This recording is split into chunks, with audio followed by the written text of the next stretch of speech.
Hey, what up guys, it's your boy Nathan. I got a special surprise today. I got my very first mod for the S2K. Super excited.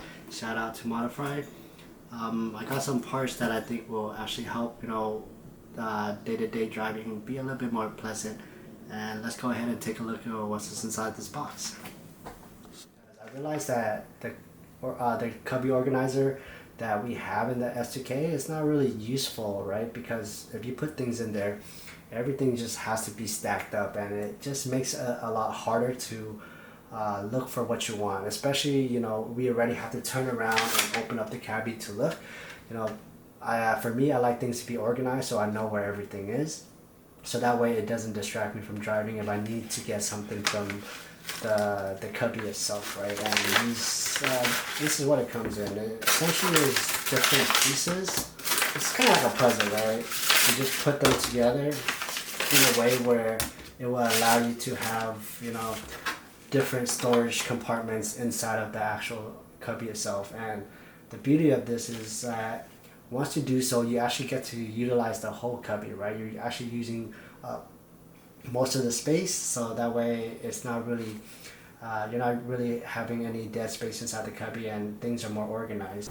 It comes in, like I mentioned earlier, it comes in 5 different pieces, so make sure you identify which one is which, and that way it'll just make things a lot easier when we're installing this, right? So what we need to do first is every single part is essentially labeled, right? So the first one we want to do is get part number 1. We want to go ahead and slide this in to the right side like this. Get part number 2, slide that in onto the left side like that. And then part 3 is going to be connecting in between part 1 and 2, right? So there's actually grooves right here that you want to slide part 3 into, right? So let's go ahead and slide that in. It should just, if you slide it in correctly, it should just go ahead and lock into the grooves like so. Looks like it's in. Yep, cool. Just make sure that it's snug in. Part 4 is going to be the top of the actual cubby, so you want the rough side to be on top and kind of line it along the edge of this current line right here, right? So I'm going to go ahead and line that up here, and it goes inside of the top grooves up here. Make sure you put it in the small side first, okay?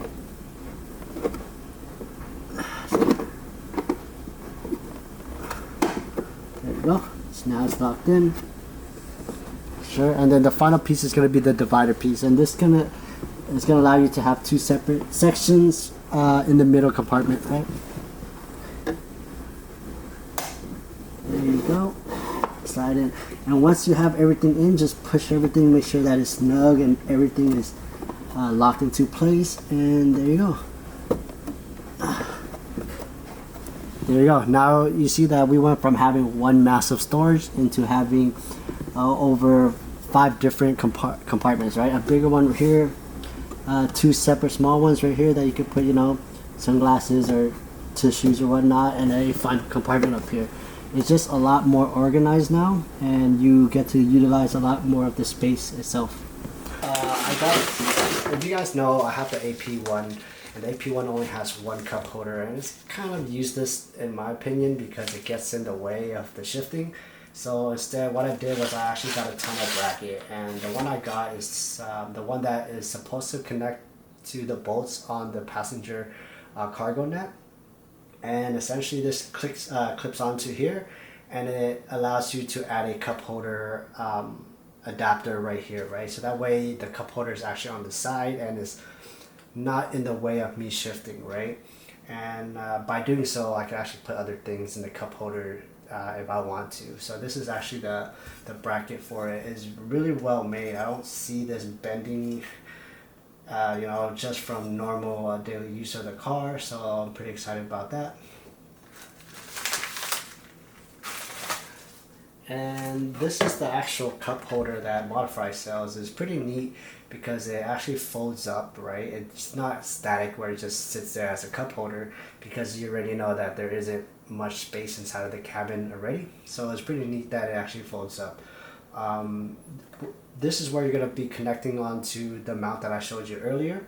Modifry does sell a version where you can mount it anywhere you want on the car, but for me, I prefer just using the OEM passenger net bolts. So it'll just make things a lot easier. So you just mount it on here, and when you want to use it, you can just press this and it opens up and it folds out, and it should fit a relatively big cup if you want to use it, right? But the neat thing about this is that it's foldable. Once you're not using it, you can just fold it up and it doesn't get in the way of the passenger. So pretty neat. I like this. Cool. So to install the cup holders is pretty straightforward, right? So what we need to do is first of all, we want to be able to remove these the net from the actual bracket first, right? So just simply pull it out, and you could pull out the net pretty easy. And then it looks like all we need is a screwdriver to actually take out the actual pins itself. Let's go ahead and take this out.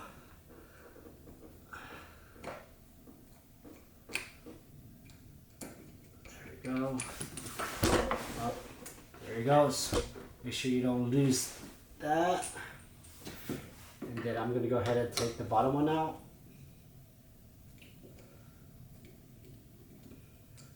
Cool. There you go. Just leave it on the side. And what you want to do is take this mount, right? It comes with a metal rubber spacer, so you want to actually align the spacer to the top, right? And we're gonna have to use the new bolt that is actually provided to us inside the kit, because the shorter bolt isn't, the shorter screw isn't going to fit with the spacer on. So you want to actually plug this one in and plug it into the spacer. Okay.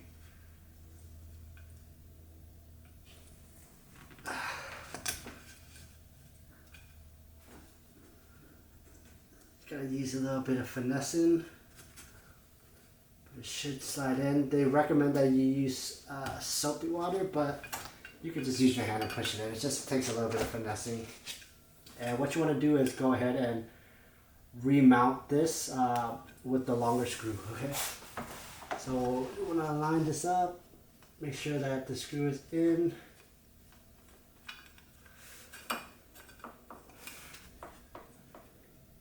Okay, let's see. It's going through the other side.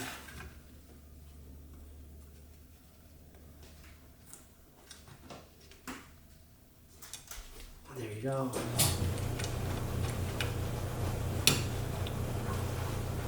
Line it up, screw the bottom in.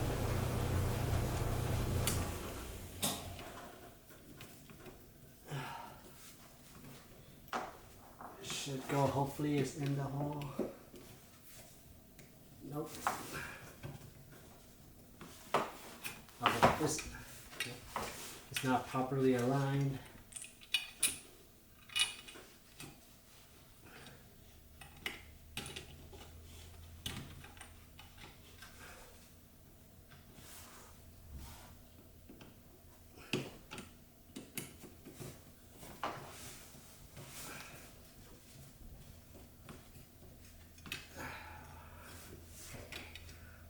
On.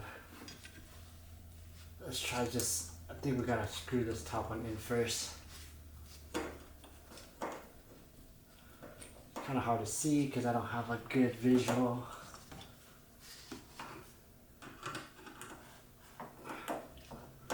Just check from the top. What are you gonna see?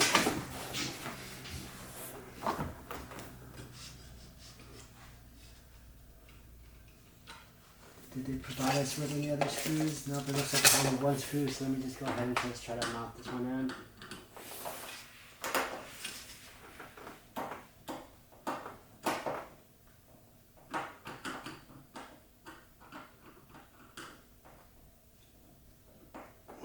There we go. That one's on.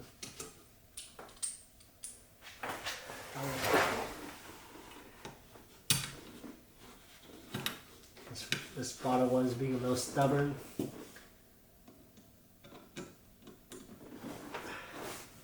Just apply a little pressure. And it should go right in. So yeah, just make sure you tighten the top one first, because I think that's what's happening, that it wasn't fully inserted into the pin. So that way I wasn't able to align it perfectly. Make sure all your screws are hand tight. You don't want to over tighten it because you don't want to strip the bolts. Check to make sure that everything is sturdy. It is. Go ahead and reattach the nut. There we go. And finally, what you want to do is take this, the cup holder. It actually comes with 4 screws inside of the package. You want to go ahead and just mount the mounting plate onto the actual cup holder itself, okay? So let me go ahead and do that.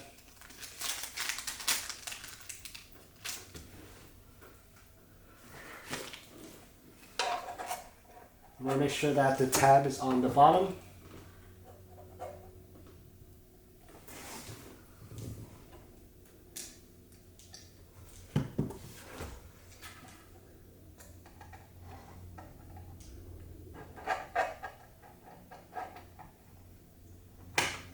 There you go.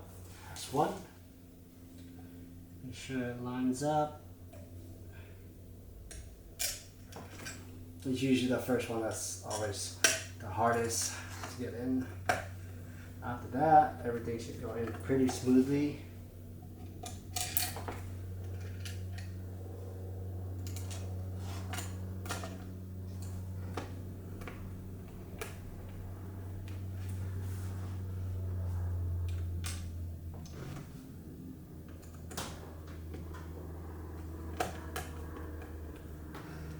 Cool. And once you have all the pins in, or the screws in, you want to go ahead and just lock this into the mounting plate right here, okay? And it should just simply slide on. It'll take it easy. There you go. And once it's on, it's pretty sturdy, right? I don't see this thing going anywhere anytime soon. So for us to use it right now, I could just go ahead and pop it open, and the cup holder will be right there. And when I'm not really using the cup holder and there's a passenger in the car, you can just simply pop it right back up. Yeah, so I got a phone mount, right, because I think there isn't really any place where you can actually put the phone. I do have a cup holder, but putting the phone in there actually gets in the way of me using the shifter, and especially when I'm mapping to places, I don't want to constantly be picking up my phone and looking down, right? I want to keep my eyes on the road, so it's important for me to actually have a phone mount that is usable. So I got this phone mount from Modifry here that is essentially going to hook onto the side of the dash, right, on the right side of the dash. And once you hook that on, you essentially attach, whatever adapter that you want to use, and then you connect your phone into right here. And with that in mind, this is the actual phone holder that I actually got. I got it from Modifry as well. He sells a bunch of different ones, but I think this one will actually work the best for me. And this is essentially a universal one, right? Because regardless of the type of phone that I'm gonna use, is always most likely gonna fit, right? I don't recall any phone being this big, right? And this is just for future proofing in case if one day I wanted to get a bigger phone. I don't have to go ahead and change out the mount. I'm not a big fan of using the magnetic adapter in the back because I actually always use a clear case on my phone. So with that magnetic adapter, it kind of blocks it defeats the purpose of the clear case, right? So that's why I got this one instead. It seems pretty sturdy and it should hold it in pretty well. So I'm pretty excited for this. And it comes with the mounting plate and whatnot and screws that we're going to be using for the install. You're going to need some tools, right? You're going to need some ply tools, something to actually a little small flathead, and a screwdriver. Okay, so this install, you could probably, if you wanted to, you could actually remove the steering wheel and have more access, but I don't think that's really necessary. I think it's a little bit overkill because there's these two plugs right here that you need to pop out, and once you pop it out, it's going to expose two screws that you need to unscrew. And once you unscrew that, you should be able to start prying this open. So let me go ahead and try to pop these out. There you go. So these are what the pins look, the cover looks like. What I did was I just went from the back side, put in this flathead, and then just kind of pry it out, and then it should pop right out. And there's two of those, so you want to do it for both of them. And just make sure you put them somewhere where you know which one's the left one and which one's the right one. And I feel like getting it at an angle definitely helps. It's a lot easier.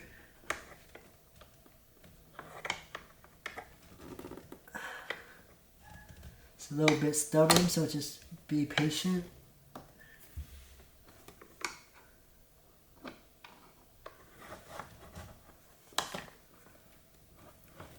There you go. And it should pop right out. There you go. That's the second one. And just be careful because you can scratch up the interior a little bit, but I don't think it's going to be that noticeable if you did. What you're going to need next is a screwdriver. Most likely going to need a stubby one. This one's actually a little bit too long, so I'm going to see if I have a smaller one. There you go.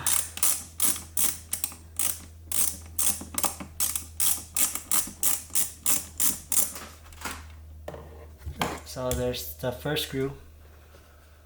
Then we'll do the same for the left side.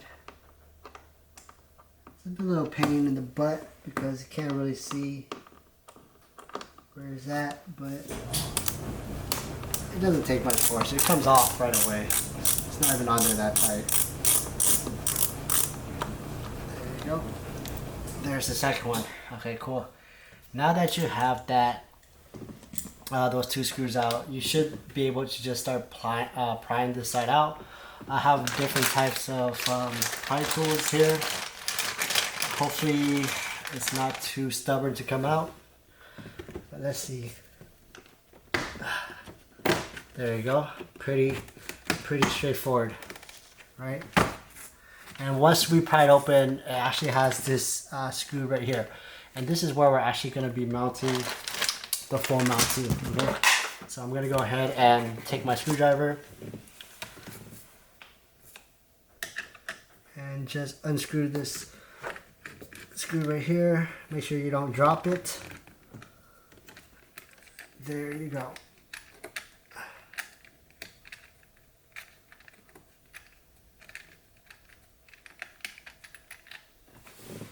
Cool. And let's go ahead and just take them out. So it looks like it should sit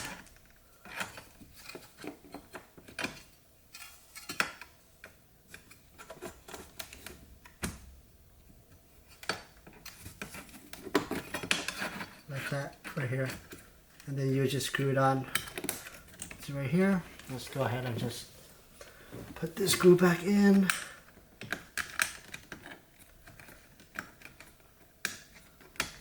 At first I thought they sent me the wrong one because I wasn't sure which way I was going in, but it looks like they did send me the right one because they do have an option of either right hand side or left hand side drive.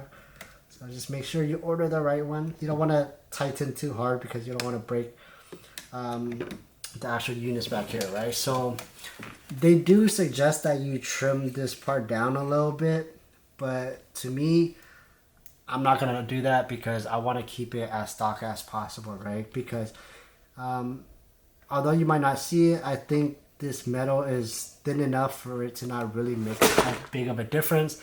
And even from seeing other videos, people who do trim it, there's still going to be a gap, right? So regardless, you're sticking something in between the dash and the actual trim itself. It's always going to have a little gap. So for me, I'm actually okay with just not trimming it. But you know, feel free to go ahead and trim it if you want.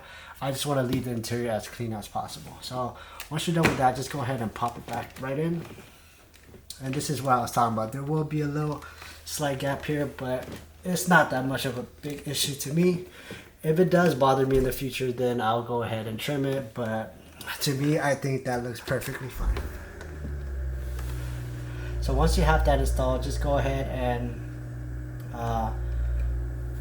plug back in this these screws. You know, to be honest, I think I could have probably pried it open without actually removing these two screws itself, because it seems like when I pried it open, actually no, because yeah, it does actually move. So yeah, you do actually have to remove those two bolts.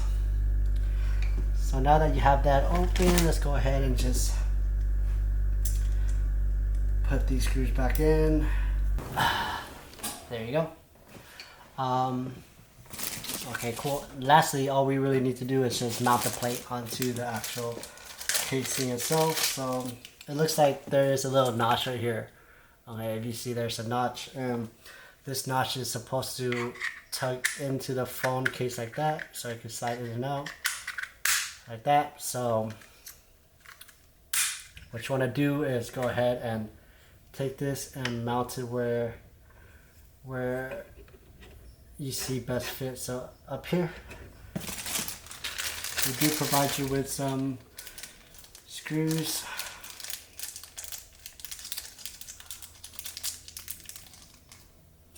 So I'm going to go ahead and screw this one in.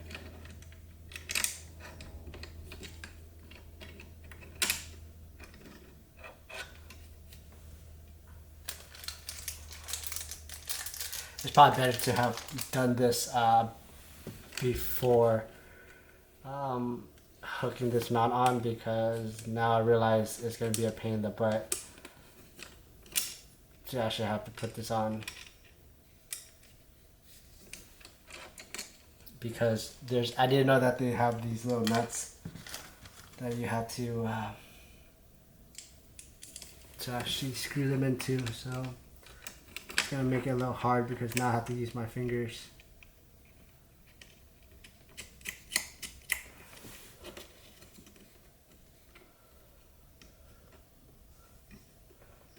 There we go, that's the first one.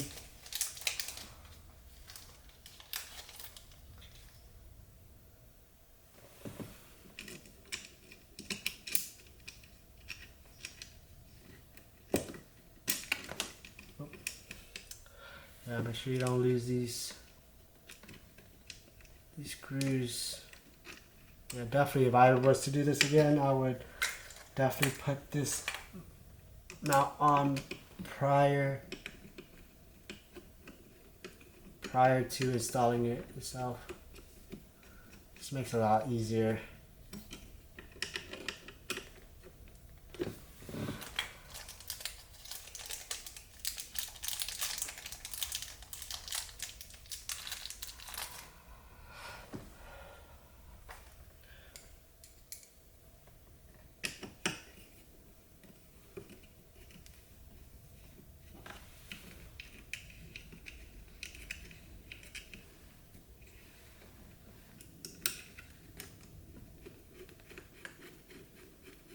But if you want to, you can just bend this forward and then just tighten it yourself.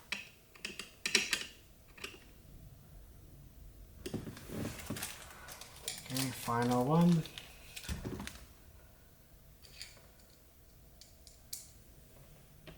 This one's going to be the hardest. There we go. Cool.